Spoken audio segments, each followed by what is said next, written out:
Gee, nothing on the tree. This land is very big and it seems like it's empty, but we do have everything in it. All our food and our traditional medicine, and we have a very rich land. Fort McPherson, or Tetlit J, is a mostly Gwich'in community located on the Dempster Highway, 285 kilometers south of Inuvik. Good morning. The time here at CBCM is 8 minutes after 10. We will be here with you until 11. I'm Liz and Olive.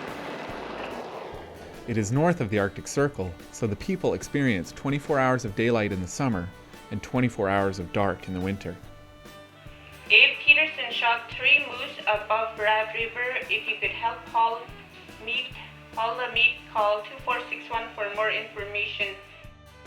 At its coldest, Fort McPherson can reach temperatures of minus 40 degrees Celsius, while the summer heat can reach a balmy plus 30 degrees. The Gwich'in are no strangers to harsh weather conditions, and they have survived these lands for thousands of years. Until the mid-20th century, the Gwich'in lived on the land, surviving mostly on traditional foods like caribou and moose, as well as fish and berries. The little store-bought food they had were staples like flour, sugar, rice, oats, tea, and pasta. In the past, our people lived on the land. They lived a traditional lifestyle where they had to provide for themselves, so they were active from morning till night. They'll be cutting meat and putting wood in the stove or getting snow to make their water for tea to cook. They're forever moving around. Very few of our Gwich'in people had jobs, and the rest of the people had to make their living out there. And I remember we had to make use of everything from the land. Like we made sure we got moose and caribou and fish. And if we wanted to live on straight fish and eat fish every day, that was a choice we had. Or if I wanted to eat something different other than fish, we would set snares and try to get rabbits and ducks and beaver and muskrat, so to have something different. I've seen a change in the health of our people. Probably since I was young, people tend to have moved to the community instead of living out on the land, a traditional lifestyle. Today, most Gwich'in find themselves living year-round in town. Hunting and gathering from the road on weekends has replaced their former nomadic lifestyle. 5 pounds of potatoes, $4.95. Fort McPherson has 2 grocery stores stocked with vegetables, beef, pork, chicken, and dairy, all trucked in from the south. Along with these come processed foods like chips, pop, hot dogs, cookies, and pizza. Because of the isolation of the community, prices are very high compared to the rest of Canada, and produce isn't as fresh as it could be.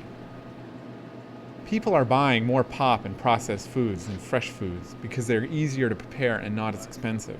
The processed foods are cheaper than real fruits and good meats. A lot of our people are just buying too much foods that have sugar and fats in them. And our people have to learn how to read the labels on the food that they buy, because the first ingredient that you see on most foods is sugar. Sugar spelled in all kinds of ways. While the health of the people is good, there is a sharp increase in obesity and diabetes in the community. Because of obesity and diabetes on the rise in Aboriginal communities, CINE and the Tetlit Gwich'in Band Council put together a research agreement on how to promote more traditional foods within our community in balance with market foods. Young people are not eating as much Indigenous food as the elders, and there is a fear that the knowledge to harvest Indigenous foods is dying off. All these people are gone, and the new generation, if they don't learn how to survive out there on the land, I don't know what's going to happen. If they don't have their education, where is their job? Right now you could see the price in the store is very high. It'll be worse. And how are they going to survive if they have no job? Good morning to the staff of CBQM from Robert Elias. Good morning to the staff of CBQM from Robert Elias. Good morning, Robert. We're here on behalf of the Tondi Healing Society, and I will be giving you some information, also a recipe, and... With a dispersed population, radio is one of the best ways to communicate in the north. People are still continuing going out and picking berries, and berries are an excellent source of vitamin C, and Many people listen to the radio, and it's a great way to dispense traditional knowledge such as hunting information and recipes. you need 3 cups of cranberries, 3 whole fresh apples, 4 tablespoons of custard, 2 cups. CINE is working with the Gwich'in to develop school programs, cookouts where Indigenous foods are featured, and exercise programs to promote better health. This is my fish camp, and this is my smokehouse. This is where I make. Many elders still use Indigenous foods and are eager to pass on their traditional knowledge to younger generations. This is the way my parents taught me when we used to be out on the land, when we didn't have freezers and that. If we get a moose or caribou, anything that you fish and that, the way to preserve and that flies don't get at it is that you have to cut it up, and I put it inside in the smoke place so that flies don't get at it and don't spoil for 2 or 3 days, and then eventually I take it into the community. And this was our way of life way back then when they didn't have freezers and that. This is how the meat looks when you first make dry meat. Like this, how it would look. This is how thick it looks. And then when you make if you want to make dry meat, this is how thin you make it. And then you keep turning it over. And by the heat of the smoke and the stove and the sun and the wind, like it dries and it gets really dark to where eventually it looks like this. And then you keep, as it's drying, it's curling up. And what I do is between plastic or canvas, I put it in there and then I step on it like kind of to iron it out, and then it just flattens right out.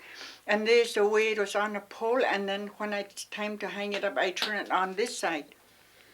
And so it continues to dry, and the more you step on iron it out, it softens the meat. So when you eat the dry meat, it's really tender. Right. Whereas if you just hang it up and forget about it and it dries, it really gets hard. Mm-hmm. Yeah. What's this here? That's a moose fat. That's right back on the rum. Oh. What I do is I sliced it like this, and when it's like now, I could take it down and freeze it, and I could eat it with meat. We like to eat fat, and or what I could do is let it dry really good, and then you could eat it with a dry meat. All these here is bones that I cut up, and that's ribs, backbone, brisket, neck, and rum bones. All. I don't mean just bones. We have to leave some meat on it. We're here at Chiltee, and we came up mainly to pick berries, to pick cranberries. Sometimes there's so much that you can't step. You just got to sit wherever, and you can't even step any place because the whole ground is just red.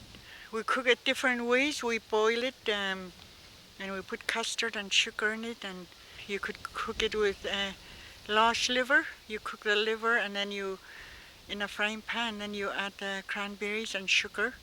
And that's another kind of dessert with cranberries. The other kind is with white fish. You get the fish eggs and you cook that in a frying pan, and then you add cranberries or else blueberries, and you put sugar in. Traditional foods are more healthy than, that's my own feelings, traditional food is more healthy than buying pork chops and chicken from store, because right now if I want to eat caribou meat, or somebody shot caribou and give me fresh meat. Fresh meat, and that tastes very good. But if I want chicken or pork chops, I'll go to the store and buy it. But since when is this pork chop? Since when is this chicken? You know?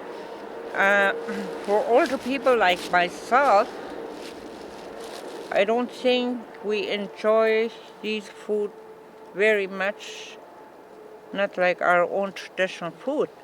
And like the caribou, right now they're feeding on a mountain and they eat these lichens, and that is very good traditional medicine. And the caribou is already eating that. And the plants, the caribou is eating that, and it's already eaten for us.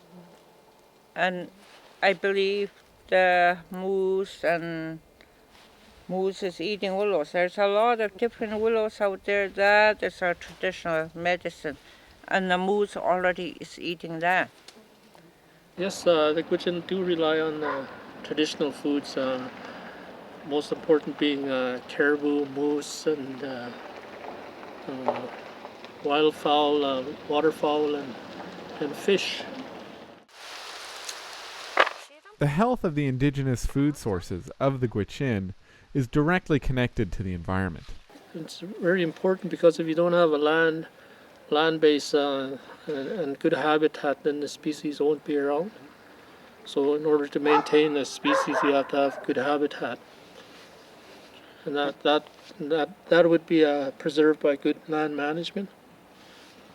We need our leaders to make policies that will preserve the environment so that we can be able to have our traditional foods for years to come. Well, right now we have a big challenge of managing the caribou herd because of their low numbers. The population has decreased over the years, and right now we have some herds that are in crisis situations. So our big concern is to maintain a healthy caribou herd and a healthy population of any species through proper management practices. Be able to go out on the land and be able to have our land still preserved, I guess, for us, and kept well, so that the animals continue to come by. Like the caribou, we're thinking about the pipeline that's going to come through, and we don't know if the caribou will take a different route or if we won't see any caribou after that. But our people will have to help us to make policies in order that our environment is preserved. I would like to see conservation happening with our land to protect our wildlife, our traditional foods. That's really important to me, and just to have the caribou around and the fish.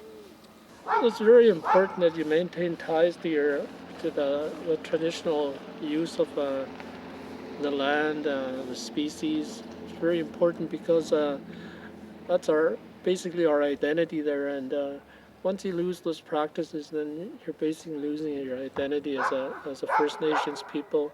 So it's very, very important that you maintain the ties to the land as our elders did.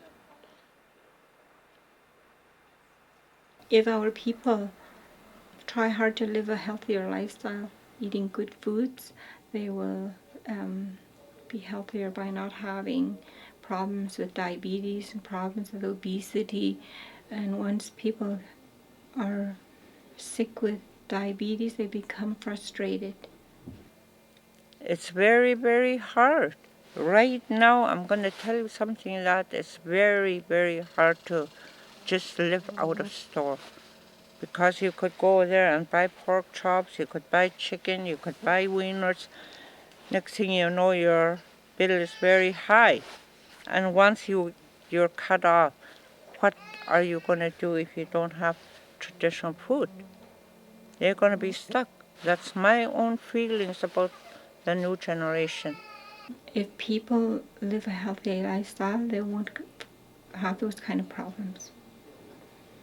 Prevention, they have to think about prevention.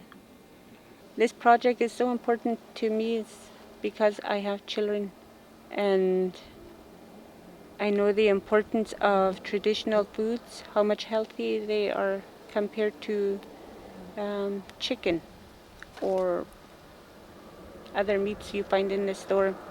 The food that we get from the land is fresh and there's no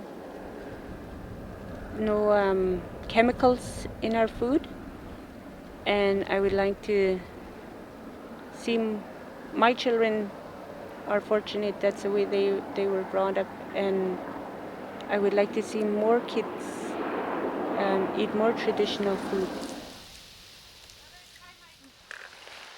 I said we're so rich.